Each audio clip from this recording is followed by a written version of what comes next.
but I did move the ledge to the edge of the park. I'm not doing it, so and down 2 feet, so it'll be out of the way. Yeah, it'll be good.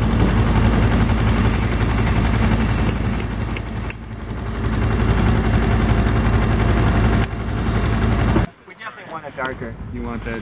Because it's going to lighten up over Yeah, this is going to be more realistic to what it would be if they used this. So. Okay, so here we are at the soon-to-be Appleton Skate Park in Tallulah Park with Canton Russell, the designer extraordinaire from ASD Stantec, in from sunny California. What are you thinking? Everything's looking really good. Coming in here from San Diego, California, where we have a lot of different skate parks, this project is definitely going to be unique and really cool for Appleton. I think it has a little bit of everything what these kids really wanted. They all had input into it. So it's really their park. We just helped create the vision and bring it to life. But as you can kind of see in the background behind me, we really kind of have this sort of layout of some street features where there's going to be a bank, a step up, hand railing, and we have some banks and quarter pipes up on the top to use as a good starting point. And then as we can kind of pan over here, you can see it really does lay out. There's going to be a nice bank feature over here, and this A feature here, which is going to be a nice unique quarter pipe sculptural piece that goes to actual vert, is going to be kind of over here at the entry of the skate park to really keep the speed and push kids right back through the park. And it really does have a nice kind of circular track flow to it, so they can really have separate lines. Kids can be doing their own separate things without running into each other. And for the size of this park, it really does have a lot of nice stuff in it, and I think it addresses all the needs that we came up with. And on the very top, we really have a nice bowl that goes from a good shallow section to a nice round bowl that actually goes to vert, and it's going to be a really, really fun park for everybody in the community. How deep is the bowl, Canton?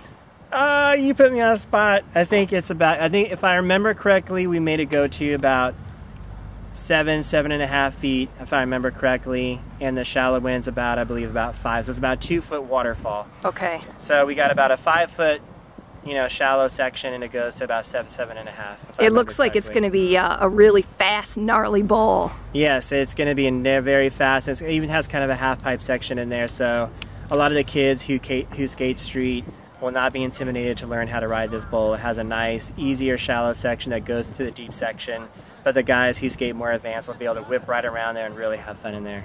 Hey, what can you tell us about the rails? What kind of rails are we looking at? The hand railings, if I remember correctly, we actually have a square handrail for the bigger one, a little bit more authentic, and then we have a round, smaller one over there on the side. So we have 2 different sizes. Again, we wanted to make sure all the different riders, all the different skill levels were addressed, so the kids can work their way up to the more advanced handrail you'd find in a downtown somewhere in the real streets. And great, and tell us your experience with working with the city of Appleton. Great group of guys, huh? Yes, this project has been very good to work on. Not only the community members and the skateboarding advocates, everyone from WASP really helped push this through and get the kids to meetings. You wouldn't believe how many times we go to meetings and not all the kids even show up because they just don't really know about it, they don't care about it. But the group here really did a great job rallying the troops, getting them there, showing the city they cared about it, supported it. The city actually even raised the budget a little bit to make sure they were covering everything. And they were very supportive in making sure this went out to bid, that we were able to pre-qualify the right contractors, which is totally key. And we got Wally Holiday back up there in the bowl, making sure things look really nice. Oh, thank you so much, Canton. This community is so excited, so we really appreciate all you've done. It's been a pleasure. Appleton is awesome. Thank you. The first, with the design meetings, you gave me that. Is that actually it? Is that what you sketched? Yeah, it's similar. One edge of it was exactly that shape. Yeah. So what percentage would you say from our meetings actually ended up showing up in this park? They listened really well. Pretty much. They made a nice blend of street, and they built a fantastic bowl. I'm very happy. Yeah, it was pretty cool. Especially the way Canton got it from the kids, he got it from the adults. There was a little perspective from everybody there. The kids are going to be real happy. This is all the railings, the gaps, the stairs. Happy too. Oh yeah, I think everyone's going to be pleased. They made the most of the small amount of space they had, and it's money well spent to get it right.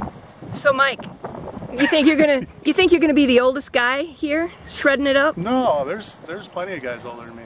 How old are you? About 65, 68? How old did you say you were? I'm 50. You're only 50? Mark, you're a young pup compared to him, aren't you? I am at 40? 46. 46. All right, well, we'll get some little shredders in here, and maybe someday we can do, you guys can start your old grandpa league or something. Yep. That's where the fun's at. So over here we have a lovely storm water retention pond. And Canton, can you tell us a little bit about the process and the concepts behind that? One of the things we wanted to do with this park, like we try to do with all our projects, is try to use as many green strategies in the design as possible. And with this park, we were able to have the drainage and the water really flow onto the outside swale and go right into this rain garden over here, which is really allows the city to capture a lot of the water and have it treated naturally before it goes in any kind of storm drainage. So the fact we're able to really capture a lot of water from the skate park and put into a nice depressed rain garden retention area is really ideal. And I think that really is on the forefront of green design for all projects really to take note in. And I think that's going to be a big template to be used in the state of Wisconsin moving forward. Great, and so as rain, if we have a torrential downpour someday, how long does the water stay in the rain garden? I mean, it really depends on how fast it'll filter in, but the cool thing is it can really sit there as long as it needs to. The really big push and the goal is to make sure the water's not sitting in the skate park.